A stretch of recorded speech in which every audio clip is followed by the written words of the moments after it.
வணக்கம் அனைவருக்கும் guys. Title பார்த்துருப்பீங்க. ஸோ இது கம்ப்ளீட்டாக ஒரு இங்கிலீஷ் எங்கேருந்து படிக்கிறது, எப்படி படிக்கிறது, முக்கியமான விஷயம் எங்கேருந்து ஆரம்பிக்கிறது. சிலபஸை மாற்றிட்டானுங்க, அம்பட்டையும் மாற்றிட்டானுங்க. நாங்கள் எதை தொடுறது, எங்கேருந்து ஆரம்பிக்கிறது அப்படிங்கிற ஒரு சின்ன ஒரு அனலிசிஸ் வீடியோ தான். ஸோ நீங்கள் இப்போ தான் படிக்க ஆரம்பிக்கிறீங்க அப்படின்னா இது உங்களுக்கு ரொம்ப ஹெல்ப்ஃபுல்லாக இருக்கும். படிக்க ஸ்டார்ட் பண்ணிட்டீங்க அப்படின்னாலும் உங்களுக்கு ஒரு சின்ன அனலிசிஸ்க்கு ஹெல்ப்ஃபுல்லாக இருக்கும். ஸோ இது தனித்தனி செப்பரேட் யூனிட்ஸாகவுமே நான் போட ட்ரை பண்ணுறேன். மெயினாக 3 to 6 ட்ரை பண்ணுறேன்.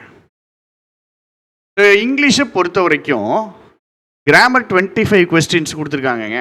இப்போ இந்த நோட்டிஃபிகேஷன் பார்த்தீங்கன்னா, இந்த நோட்டிஃபிகேஷன் கீழே வந்துட்டு ஒரு முக்கியமான பாயிண்ட் கொடுத்துருந்தாங்க. குரூப் 4 நோட்டிஃபிகேஷனுக்கு கீழே என்ன கொடுத்துருந்தாங்க அப்படின்னா, நாங்கள் பிரிச்சிருக்கிறோம் இது இந்த மார்க்கு கிராமர் 25 மார்க்கு பிரிச்சிருக்கிறோம். பட் எக்ஸாக்டாக 25 மார்க் நாங்கள் சொல்ல முடியாது, கொஞ்சம் முன்ன பின்ன ஆகலாம் அப்படிங்கிற மாதிரி ஒரு பாயிண்ட் சேர்த்துருந்தாங்க. ஸோ எங்கள் பிரித்து கொடுத்துருக்கிறது எக்ஸாக்டாக இது வரும்னு சொல்ல முடியாது, கொஞ்சம் முன்ன பின்ன ஆகும்.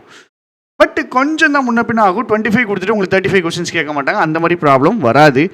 ஸோ இதை பார்த்த உடனே தலையும் புரியாமல் வாழும் புரியாமல் இருந்தீங்க அப்படின்னா பயப்படாதீங்க. யூனிட் 1 கிராமர் ஃபஸ்ட்டு இதை படிச்சிருங்க. இதுதான் உங்களுக்கு இருக்கிறதுலே டிஃபிகல்ட்டான சாப்டர், ரொம்ப உங்களுக்கு மெனக்கிட வேண்டிய சாப்டர். நீங்கள் இங்கிலீஷ் மீடியமாக இருந்தீங்கன்னா உங்களுக்கு கொஞ்சம் சில விஷயங்கள் ஈஸியாக தெரியும். நல்ல இங்கிலீஷ் மீடியம்னா நல்ல இங்கிலீஷ் மீடியம் இருந்தீங்கன்னா கொஞ்சம் சில விஷயங்கள் ஈஸியாக தெரியும். பட் ஸ்டில் இந்த டாபிக்லாம் புதுசு. டிரான்ஸ்ஃபர்மேஷன் ஆஃப் சென்டென்சஸ் புதுசு, சரியா? டிரான்ஸ்ஃபர்மேஷன் ஆஃப் சென்டென்சஸ் கம்ப்ளீட்டாக புதுசு, இதுக்கு முன்னாடி கிடையாது. அதே மாதிரி சிந்தசிஸ் ஆஃப் சென்டென்சஸ் புதுசு, பங்க்சுவேஷன்ஸ் புதுசு, இதெல்லாம் இதுக்கு முன்னாடி இல்லை, சிலபஸில் ஆட் பண்ணியிருக்காங்க. டேரக்ட் அண்ட் டைரக்ட் அதே மாதிரி தான். ஆர்டிகல்ஸ் ப்ரிப்போஷன்ஸ்லாம் உள்ளே இருந்துச்சு, அதெல்லாம் தூக்கிட்டாங்க, நவுட்டிட்டாங்க.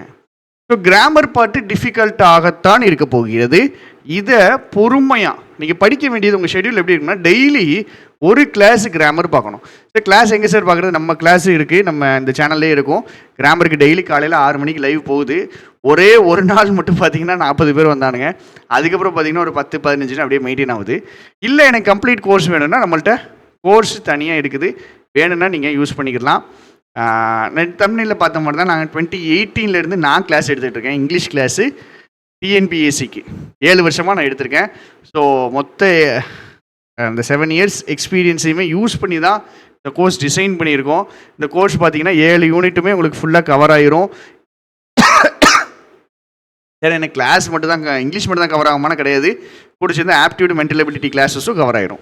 சரி, இது மட்டும் தான் கவர் ஆகுமா? டெஸ்ட் பேட்ச் கிடையாதானே? இது டெஸ்ட் பேட்ச் கூட ஆடட் தான். டெஸ்ட் பேட்ச் இந்த இருக்குது 1199. இந்த 1199 இருக்கிற ஃபுல் டெஸ்ட் பேட்சுமே உங்களுக்கு 1999 வாங்கினீங்கன்னா கிடச்சிரும். ஸோ 1999 வாங்கினீங்க அப்படின்னா உங்களுக்கு கிளாஸ் ஃபுல்லாக அவைலபிள், டெஸ்ட் பேட்சு ஃபுல்லாக அவைலபிள். நாங்கள் பார்த்துக்கிடுங்க, தேதியை பார்த்துக்கிடுங்க. ஏப்ரல்லேருந்து டெஸ்ட்டு போடுறோம், ஏப்ரல்லேருந்து. ஸோ பேசிக்காக எக்ஸாம் வரும்போது 5 மாதம் டெஸ்ட்டு போட்டிருப்போம். இன்றைக்கி வரைக்கும் கரெக்டாக ஜூன் 11 இதை கிளிக் பண்ணிங்க அப்படின்னா உங்களுக்கு ஓப்பன் ஆகும். டெஸ்ட்டு என்னென்ன, ஆப்டிடியூடுக்கு டெஸ்ட்டு, ஜென்ரல் இங்கிலீஷ் டெஸ்ட்டு, ஜிஎஸ்க்கு டெஸ்ட், எல்லாம் கரெக்டாக பக்காவாக போய்கிட்டே இருக்கும். இதுக்கான எக்ஸ்ப்ளனேஷன் வீடியோவும் அவங்க அப்டேட் பண்ணிடுவாங்க. நான் எக்ஸ்ப்ளனேஷன் வீடியோ கொடுத்துருவேன், நான் கிளாஸும் எடுத்துருவேன், சரிங்களா? ஸோ இங்கே தான் படிக்கணும்னு இல்லை, நீங்கள் எங்கேனாலும் படிச்சுக்கிடுங்க. பட்டு ஒரு ப்ராப்பராக கிளாஸுக்கு போய் படிங்க. கிராமர் சிக்கல் பண்ணி விடும், கிராமர் சிக்கல் பண்ணி விடும். இந்த கிராமர் 25 நீங்கள் கண்டிப்பாக 24 எடுக்கணுங்க, இல்லைன்னா உங்களுக்கு கஷ்டம். கண்டிப்பாக நீங்கள் 24 போடணும். தெரியாத கொஸ்டின்ஸ் 1-2 வந்துச்சு அப்படின்னா அதுக்கு நம்ம கேப் விடணும். ஸோ இருக்கிற எல்லா டாப்பிக்கையும் படித்து வச்சுக்கிறது நல்லது. ஃபஸ்ட்டு ஒரு கிளாஸ் டெய்லி கிராமர் பாருங்கள், எதுலேயோ ஒன்றில் பாருங்கள். பட் ஏதோ புக்கு வாங்கி கூடனாலும் ஓகே. நம்ம வந்துட்டு இந்த கோர்ஸ் வாங்கிட்டீங்க அப்படின்னா நம்ம புக்கு வந்துட்டு உங்களுக்கு பிடிஎஃபாக அவைலபிளாக வந்துடும், சாப்டர் வைஸ் பிடிஎஃப் அவைலபிளாக வந்துடும். இப்போ இன்றைக்கி காலையில் கூட நான் வந்துட்டு பெய்டு பேட்ச் காலையில் 6 மணிக்கு யூடியூப் கிளாஸ் இருக்கும், காலையில் 7:30 பெய்டு பேட்சுக்கான லைவ் கிளாஸ் இருக்கும். இந்த பாருங்க, இது பெய்டு பேட்சில் எடுத்த லைவ் கிளாஸ் தான். டிரான்ஸ்ஃபர்மேஷன் ஆஃப் சென்டென்சஸ் இன்றைக்கி தான் எடுக்க ஆரம்பிச்சிருக்கோம். இது புது சிலபஸில் எடுக்கிறது. இது எப்படி பண்ணணும் அப்படின்ட்டு 2 டாபிக் முடிச்சிருக்கோம், ரைட்? அப்போது நீங்கள் எப்படி படிக்கணும்? First unit 1 and unit 7. Unit 7 இவ்வளோ இதை பார்த்த உடனே பயப்படக்கூடாது, எல்லாமே ஈஸியாக தான் இருக்குது. 6th 7th 8th தான் புதுசாக நிறைய ஆட் பண்ணியிருக்காங்க. ஸோ இதை பார்த்து பயப்படக்கூடாது. டெய்லி ஒரு போயம் ஒரு லெசன் வைங்க, 30 நாளில் சூப்பராக முடிச்சிடலாம். டெய்லி ஒரு போயம் ஒரு லெசன் வைங்க, 30 days ஈஸியாக முடிச்சிடலாம். இந்த லிட்ரரி ஒர்க்ஸை பொறுத்த வரைக்கும் உங்களுக்கு பிரச்சனை எங்கே வரும்னா about the poem, about the poets ஒரு சிக்கலாக வந்து நிற்கும், கண்டிப்பாக சிக்கலாக வந்து நிற்கும். சரிங்களா? அதுக்கப்புறம் எது வந்து அப்படின்னா நிறைய ஸ்டோரிஸ் நிறைய லெசன்ஸ் படிக்கிறதுனால நமக்கு டீட்டெயில்ஸ் மறந்துடும். ஸோ இந்த details about the poem, about the poets இது எல்லாமே நம்ம வெயிட் பேஜில் ஜாயின் பண்ணிங்க அப்படின்னா நம்மளுக்கு என்ன பண்ணிடுவாங்கன்னா எல்லா லெசன் ஃபஸ்ட்டு ஃப்ளைட்டில் என்னென்ன டீட்டெயில்ஸ் இருக்குது எதை நீங்கள் ஞாபகம் வைக்கணும் அதை மட்டும் பாயிண்ட் பை பாயிண்ட்டாக உங்களுக்கு கொடுத்துருவாங்க. அதே மாதிரி போயம்ஸுக்கான ஃபிகர்ஸ் ஆஃப் ஸ்பீச் தனியாக நான் கிளாஸ் எடுப்பேன். எல்லா போயமுக்கான ஃபிகர் ஆஃப் ஸ்பீச்சும் எடுப்பேன். ஃபிகர் ஆஃப் ஸ்பீச்னா என்னன்றதையும் டீச் பண்ணுவோம். அது கம்ப்ளீட்டாக உங்களுக்கு கிளாஸஸ் இருந்துடும். எல்லா போயமுக்கும் என்னென்ன ஃபிகர் ஆஃப் ஸ்பீச் அப்படிங்கிறத தெளிவாக சொல்லிடுவோம். ஸோ இது பார்த்து பயப்படக்கூடாது. இது 15 மார்க்ஸ் தான், பட் ஸ்டில் சிலபஸ் பெருசு. ஒரே நாளில் உட்காந்து 4 லெசன் வாசிக்காதீங்க, நாசமாக போயிடும். நான் திருப்பி சொல்கிறேன், ஒரே நாளில் உட்காந்து 3 போயம் 4 போயம் வாசிக்காதீங்க, மறந்துடும். உட்காந்து பொறுமையாக போயம்னா ரொம்ப ஈஸி. ட்விங்கிள் லிட்டில் ஸ்டார்லாம் இருக்குங்க. ட்விங்கிள் லிட்டில் ஸ்டார் தான் இருக்குல்ல, இதெல்லாம் நம்ம சிலபஸ் கொடுத்துருக்கானுங்க. அந்த அளவுக்கு ஈஸியான போயம் தான், பயப்பட வேண்டாம். சிலபஸ் ஈஸி தான், சரியா? ரொம்ப போரிங்காக இருக்கும், அதான் பிரச்சனை. டிஃபிகல்ட்டாக இருந்து கஷ்டம் கிடையாது, ரொம்ப சப்பையாக இருக்கும். ஸோ இதெல்லாம் ஞாபகம் வைக்கணுமா அப்படிங்கிற மாதிரி இருக்கும்போது நம்மளுக்கு மறந்துடுது. அதுதான் இங்கே சிக்கலாக இருக்கும். நான் சொல்கிற ஒரு விஷயத்தை நல்லா ஞாபகம் வச்சுக்கோங்க. ஒரே நாளில் உட்காந்து 4 போயம் 3 லெசன்னு படிக்காதீங்க. ஒரு போயம் 1 லெசன்னு படிங்க. இல்லைன்னா உங்களுக்கு மெமரியில் நிற்காது. இந்த லெசனை அந்த போயம் கூட சேர்த்துருவீங்க, அந்த போயமை இந்த லெசன் கூட சேர்த்துருவீங்க. கடைசியில் கன்ஃபியூஸ் ஆகிவிடும். எந்த கதையில் எந்த கேரக்டர் வந்தான்ங்கிறதே கன்ஃபியூஸ் ஆகிவிடும். சரியா? ஸோ நீங்கள் ஃபஸ்ட்டு 1 மந்த்துக்கு உங்கள் ப்ரிப்பரேஷன் எப்படி இருக்கணும் அப்படின்னா unit 1 and unit 7. Unit 1 and unit 7 சுற்றி தான் உங்களுடைய ஃபஸ்ட்டு மந்த்துக்கான ப்ரிப்பரேஷன் இருக்கணும். ஸோ அந்த ஃபஸ்ட்டு மந்த்துக்கான ப்ரிப்பரேஷன்லேயே நீங்கள் 40 மார்க்ஸுக்கு ரெடி ஆயிடுவீங்க. சரிங்களா? உங்கள் பிளான் வந்துட்டு ஒரு 2 மந்த்ஸ் எடுக்கணுங்க. 2 மந்த்ஸ். இது ஒரு 1 hour, கிராமர் ஒரு 1 hour, அழகாக கவர் ஆயிடும், சூப்பராக கவர் ஆயிடும். சரியா? அடுத்தது 2 to 6. இங்கே தான் நம்ம ஆளுகளுக்கு நிறைய குழப்பமே இருக்குது. இந்த 2 to 6 நான் உங்களுக்கு ஏரியா வைஸாக பிடிக்கிறேன் பாருங்கள். 2 to 6 இருக்குல்ல, 2 to 6 உங்களுக்கு மார்க் போகக்கூடிய ஏரியா போகணுமா, இதை வந்து டச் பண்ணவே முடியாதுங்க, ரொம்ப கஷ்டமாக தான் இருக்கும் அப்படிங்கிற ஏரியா இதெல்லாம் சொல்கிறேன்.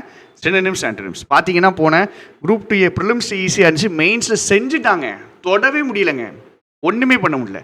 பிரேசல் வேர்ப்ஸ் இதுலாம் என்னென்னா இதுலாம் 70% 80% கண்டிப்பாக தெரியாது தான் கேட்பான் அப்படிங்கிற மாதிரி ஏரியா இது 2. அப்புறம் இந்த டெக்னிக்கல் டர்ம்ஸ் இவன் வந்துட்டு எப்படி இருக்க போகிறான்னு யாருக்குமே தெரில. எவ்வளோ டிஃபிகல்ட்டி இருக்க போது, என்ன டிஃபிகல்ட்டி இருக்க போது எதுவுமே தெரில. இதெல்லாம் மனப்பாடம் பண்ணுற ஏரியாங்க. கடல் மாதிரி கிடக்குதுங்க, கடல் மாதிரி கிடக்குது. படிக்கணும்னா படிக்கலாம், படிச்சுக்கிட்டே இருக்கலாம், அவ்வளவு கடல் மாதிரி கிடக்குது. இந்த ஏரியா மட்டும்தான் உங்களுக்கு மார்க் போகும். இந்த ஏரியா மட்டும்தான் மார்க் போகும், தெரியாத விஷயங்களாக இருக்கும். மற்ற எல்லா ஏரியாவுமே நீங்கள் ஓரளவுக்காவது கவர் பண்ணிடலாம். சினோனிம்ஸ் ஆன்டோனிம்ஸ் நான் கவர் பண்ணுவேன் சார், நான் வந்து 9th standard 10th standard book படிப்பேன் அப்படின்னா தயவு செஞ்சு படிங்க, கண்டிப்பாக படிங்க, ப்ராப்ளம் இல்லை, நல்ல விஷயம், படிங்க. 9th 10th புக்ஸுடைய கிளாஸரி இருந்துச்சுன்னா அதை எடுத்து படிங்க, நல்ல விஷயம். ஆனால் அது சிலபஸ்ஸு கவர் பண்ணி கொடுக்குமான்னா தெரியாது. ஏன்னா அவன் வெறுமனே சினோனிம்ஸ் ஆன்டோனிம்ஸ் கொடுத்துட்டான்னா எந்த வார்த்தையை கேட்பான் அப்படிங்கிறது தெரியாது. நீங்கள் ஸ்கூல் புக்குள்ளே இருந்து தான் சினோனிம்ஸ் ஆன்டோனிம்ஸ் வரும்னு கிடையவே கிடையாது. எங்கே இருந்தாலும் கேட்பான். சரியா? ஸோ அதுதான் நம்மளுக்கு ப்ராப்ளம். அப்போ நீங்கள் என்ன பண்ணணும், ஃபஸ்ட்டு மந்த் படித்து முடிச்ச உடனே யூனிட் 2 ஒக்காபுலரியை படிக்க ஆரம்பிக்கணும், டெய்லி 1 hour. ஸோ ஃபஸ்ட்டு மந்தில் நான் என்ன பண்ண போகிறேன், நம்மளுடைய டெஸ்ட்டு ஷெட்யூலும் இதே மாதிரி தாங்க இருக்குது. ஃபஸ்ட்டு நாங்கள் கிராமரும் unit 7, unit 1 and unit 7 grammar and prose இதுதான் முடித்தோம். யூனிட் 1 அண்ட் யூனிட் 7க்கு 1 month பொறுமையாக படிச்சுட்டு அதுக்கப்புறம் நீங்கள் எங்கே வரணும்னா யூனிட் 2, அப்புறம் யூனிட் 5 and 6. யூனிட் 2க்கு வரணும். யூனிட் 2 படிக்கிறது தான், இது ஏதாவது நல்ல ஒக்கே புக் எடுத்து படிச்சிங்கனாலோ இல்லை ஸ்கூல் புக்கு திருப்பினீங்கனாலோ பிரிட்டிஷ் அமெரிக்கன் இங்கிலீஷ் இருக்குது, காம்பவுண்ட் வேர்ட்ஸ் இருக்குது, அப்ரிவியேஷன்ஸ் இருக்குது, டெரிவேட்டிவ்ஸ்னு நாமினலைசேஷன் ஒரு டாபிக் இருக்குது. நாமினலைசேஷன் நவுன் ஆக்குறது, இதெல்லாம் வந்து டெரிவேட்டிவ்ஸுங்கிறது வார்த்தை தான் பார்க்க பயமாக இருக்கும். இது இங்கேயுமேங்க வார்த்தை தாங்க பயமாக இருக்கும், வேறு ஒன்றும் கிடையாதுங்க. கண்கார்டுனா சப்ஜெக்ட் டு வெர்ப் அக்ரிமெண்ட் தான். போன வருஷம் சிலபஸ் இது இருந்துச்சு, பட் பார்த்து பயம் கொடுத்துவாங்க, வேறு ஒன்றும் கிடையாது. சரியா? ஸோ யூனிட் 2 படிச்சுட்டு யூனிட் 6 ஒரு 1 hour படிச்சிடலாம். டிரான்ஸ்லேஷன் எப்படி பண்ணணும், சில பேசிக்கான விஷயங்கள் படித்தா போதும். டிரான்ஸ்லேஷன் ரொம்ப ஈஸியாக இருக்கும். இந்த 5 மார்க் ஸ்கோர் பண்ணிடலாம். இதுக்கு நீங்கள் என்ன பண்ணணும்னா டெய்லி ஒரு ஆர்சி ப்ராக்டிஸ் பண்ணணும். ஸோ இது நாங்கள் வந்துட்டு பெய்ட் பேட்ச் நாங்கள் ப்ராக்டிஸ் கொடுத்துருவோம், ஈஸியிலேருந்து டிஃபிகல்ட் வரைக்கும். இது வந்து பார்த்தீங்கன்னா இதை அப்படியே இந்த பேங்க் எக்ஸாம் பேட்டர்ன்லேருந்து சூஸ் பண்ணியிருக்காங்க. ஸோ எந்த மாதிரி கொஸ்டின் டைப்ஸ்லாம் வரும்னு பாருங்கள். ஸ்ட்ராங் கொஸ்டின், வீக் கொஸ்டின், பேசிக்காக ஸ்ட்ராங் ஆர்குமெண்ட், வீக் ஆர்குமெண்ட், அதை இப்படி எழுதியிருக்கானுங்க. சரியா? ஸோ எந்தெந்த பேசேஜஸ் நியூஸ் பேப்பரில் இருந்து ஹெட்லைன்ஸ், எடிட்டோரியல், கவர்மெண்ட் நியூஸ், இதை வாசிக்கணும். இதை வாசித்து இதிலிருந்து தான் நம்ம ரீடிங் காம்ப்ரிஹென்ஷன் ப்ராக்டிஸ் கொடுக்கணும். இது நாங்கள் கொடுத்துருவோம். Strong question, week question, match the following, sentence completion, fact assessment, இது எல்லாமே எம்சிக்யூவாக வரப்போகுது. ஸோ இதுதான் ஆக்சுவலாக என்னதுன்னா, இங்கே பாருங்கள், இதுதான் சிலபஸ். சரியா? இன்னும் கொடுக்கும்போது கொஞ்சம் கிளாரிட்டி கொடுத்துருக்கலாம். இதுதான் சிலபஸ், இதுதான் சிலபஸ். இவ்வளோதான். இந்த மாதிரி கொஷின் தான் உங்களுக்கு வரப்போகுது. இந்த 5 டைப் ஆஃப் கொஷின் தான் வரப்போகுது. பட்டு பேசேஜ் எங்கேருந்து எடுப்பான்? News paper, headlines, editorials, government related news, இங்கே இருந்தால் பேசேஜஸ் வரப்போகுது. கொஸ்டின் டைப்ஸ் என்னது? இந்த 5 கொஸ்டின் டைப்ஸ். இதெல்லாம் எம்சிக்யூவாக வரப்போகுது. சூஸ் த பெஸ்ட் ரெஸ்பான்ஸும் வரப்போகுது. அவ்வளோதான் சொல்கிறாங்க, அதுதான் சொல்கிறாங்க. ஸோ இந்த 20 என்கிட்ட கேட்டிங்கன்னா திஸ் இஸ் கம்ப்ளீட்லி ப்ராக்டிஸ். இதில் படிக்கிறதுக்கு ஒன்றும் கிடையாது. இதை எப்படி அப்ரோச் பண்ணணும் அப்படிங்கிறத மட்டும் தெளிவாக புரிஞ்சுக்கணும். இது எனக்கு தெரிஞ்சு உங்களுக்கு 5 இருக்கிற 7 யூனிட்டில் மோஸ்ட் டைம் கன்சியூமிங்காக இருக்க போகிறது இதுதான். கரெக்டாக போடுறது முக்கியம் கிடையாது, நல்லா ஷார்ட் டியூரேஷனுக்குள்ளே போட்டு முடிக்கிறது ரொம்ப அவசியமாக இருக்கும். 20 கொஷின்ங்கும் போது கஷ்டம். இதில் எனக்கு தெரிஞ்சு கன்ஃபார்ம் உங்களுக்கு 3 to 4 ரீடிங் காம்ப்ரிஹென்ஷன் வரப்போகுது. 1 கிடையாது, 3 to 4 கண்டிப்பாக வரப்போகுது. 2 கேட்குறதுக்கு வாய்ப்பு கம்மி, 3 to 4 கேட்குறதுக்கு தான் வாய்ப்பு அதிகம். சரியா? ஸோ 3 to 4 ஆர்சிஸ் வரப்போகுது. 3 to 4 ஆர்சிஸுக்கு நீங்கள் பாட்டுக்கு 3/4 மணி நேரம் எடுத்துட்டீங்க, ஒரு ஆர்சிக்கு 10 நிமிஷம் 40 நிமிஷம் எடுத்துட்டிங்கன்னா போகையாயிரும், பரீட்சை பிரச்சனையாயிரும். இங்கிலீஷே நம்ம வந்துட்டு ஒரு 1.5 மணி நேரத்தில் முடிக்க பார்க்கணும். இங்கிலீஷ் டோட்டல் இங்கிலீஷே 1.5 மணி நேரத்தில் முடிக்கும் போது இந்த 20 நிமிஷத்துக்கு என்னால் 40 minutes போட முடியாது. சரியா? ஸோ இது கொஞ்சம் ப்ராக்டிஸ் தான், இது கம்ப்ளீட்லி ப்ராக்டிஸ். அப்போ first month is unit 1 and unit 7. Second month is unit 2 and unit 5 and 6. சரியா? Unit 2 and unit 5 and 6. Third month இல்லை, நெக்ஸ்ட்டு 15 days. நெக்ஸ்ட்டு 15 daysக்கு லாஸ்ட்டு 15 daysக்கு நீங்கள் என்ன பண்ணுன்னா இது ஈஸியாக முடிச்சிடலாம். சரியா? இது ஈஸியாக முடிச்சிடலாம். இங்கே உங்களுக்கு இது கொஞ்சம் ப்ராக்டிஸ் பண்ணணும். இன்ஃபரன்சஸ் கொஞ்சம் ப்ராக்டிஸ் பண்ணணும், உண்மைதான், ப்ராக்டிஸ் பண்ணணும். இல்லை லெட்டர் ரைட்டிங், டைப்ஸ் ஆஃப் லெட்டர்ஸ்லாம் ஈஸியாக அடிச்சிடலாம். சரியா? ஸோ இந்த 10 கொஸ்டின்ஸ் பார்த்தீங்கன்னா இதுக்கு ஒரு பேசிக்காக ஒரு 15 hours கொடுங்க. 15 hours கொடுத்தா இதை படிச்சிடலாம். இங்கே மெயினாக லாஸ்ட் 15 days படிக்க வேண்டியது இந்த டெக்னிக்கல் டேர்ம்ஸ். இது நிறையா இருக்குது. இது பார்த்திங்கன்னா 20, 30, 40 பக்கங்கள் இருக்குது. அப்படியே அடித்து கொடுத்துருக்காங்க. இதை படிக்கிறது தான் முக்கியம். இதை கொஞ்சம் தெளிவாக படிக்கணும். இந்த 10 marksல எனக்கு தெரிஞ்சு நீங்கள் நல்லா படிச்சுட்டு போனீங்கன்னா தான் உங்களால் 8ஆவது எடுக்க முடியும். இல்லைன்னா உங்களுக்கு 3-4 மார்க்கு தான் வருது டெக்னிக்கலில் அப்படின்னா அடி வாங்கி போயிடும். 7-8 மார்க் அடி வாங்கி போயிடும், ரொம்ப கஷ்டமாயிரும். எனக்கு தெரிஞ்சு 95 வந்துட்டு லாங்குவேஜில் எடுக்க முடியாது, இந்த வருஷம் எடுக்க முடியாது.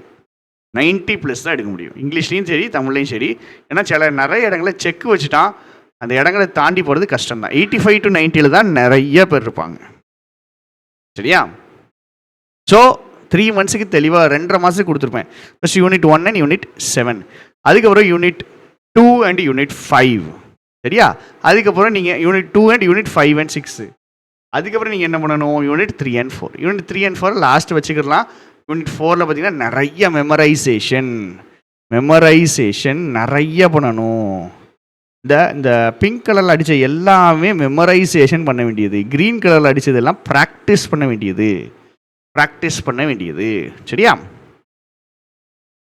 Letter, formal, informal, types of letters 5 நிமிஷம் படிச்சிடலாம். இதுதான் பிரச்சனை பண்ணும். Making queries, inference, blanks, substitutions. இங்கே பாருங்களேன், இங்கே ஒரு சப்ஸ்டியூஷன் ஒன்று கொடுத்துருக்கான்.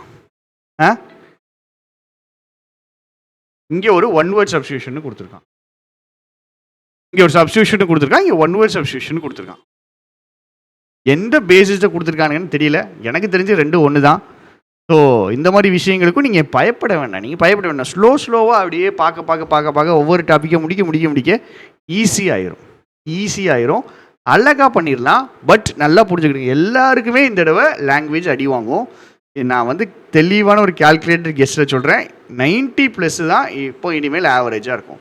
இதுக்கு முன்னாடி 95+ எல்லாருமே எடுத்தால் தான் ஒரு நல்ல ஸ்கோர் லாங்குவேஜ்னு சொல்லிட்டு இருந்தாங்க. இனிமேல் அது 90+ மாறும். ஏன்னா இந்த சிலபஸ் டிசைன் பண்ணதே அப்படி தான் இருக்குது. அந்த மாதிரி தான் அவங்க பண்ணியிருக்காங்க. இதையும் தாண்டி உங்களுக்கு queries இருந்துச்சுன்னா கண்டிப்பாக கீழே கமெண்ட் பண்ணுங்கள், நாங்கள் சரி பண்ணிடுவோம். பெய்டு பேட்சில் நீங்கள் என்ன முடிச்சிருக்கீங்க சார்னா யூனிட் 1 அண்ட் யூனிட் 7. யூனிட் 7 வந்துட்டு ஒரே ஒரு போயம் மீதி இருக்குது, மற்றபடி எல்லாம் முடிச்சிட்டேன். யூனிட் 1ல் 2 டாபிக் இருக்குது. யூனிட் 2ல் பார்த்தீங்கன்னா நான் பாதி முடிச்சிட்டேன். இப்போ எனக்கு மீதி இருக்குது பாருங்கள். நான் இந்த டிரான்ஸ்லேஷன் வந்துட்டு 2 days 3 days தெளிவாக சொல்லி கொடுத்துட்டுவேன், முடிஞ்சிடும். யூனிட் 5 நான் ப்ராக்டிஸ் பண்ண வச்சுருவேன். இப்போ எனக்கு மீதி இருக்க போது யூனிட் 3 and 4 தான். அப்போ நான் என்ன தெரியுமா, நான் வந்துட்டு என்னுடைய பெய்டு பேட்சை பொறுத்த வரைக்கும் நாங்கள் ஏப்ரல்லே மேலே ஆரம்பிச்சிட்டோம். நோட்டிஃபிகேஷன் வரும்போது யூனிட் 3 and 4 மட்டும்தான் எங்களுக்கு மீதி இருக்கும். இப்படி தான் நீங்கள் ரெடி ஆகணும். அட்லீஸ்ட் உங்களுடைய வேலை என்ன, இப்போது செப்டம்பர் எண்டில் எக்ஸாம் இருக்குது அப்படின்னா செப்டம்பர் ஸ்டார்டிங் வரும்போது நீங்கள் இப்போ உங்கள் பிளான் எப்படி இருக்குன்னா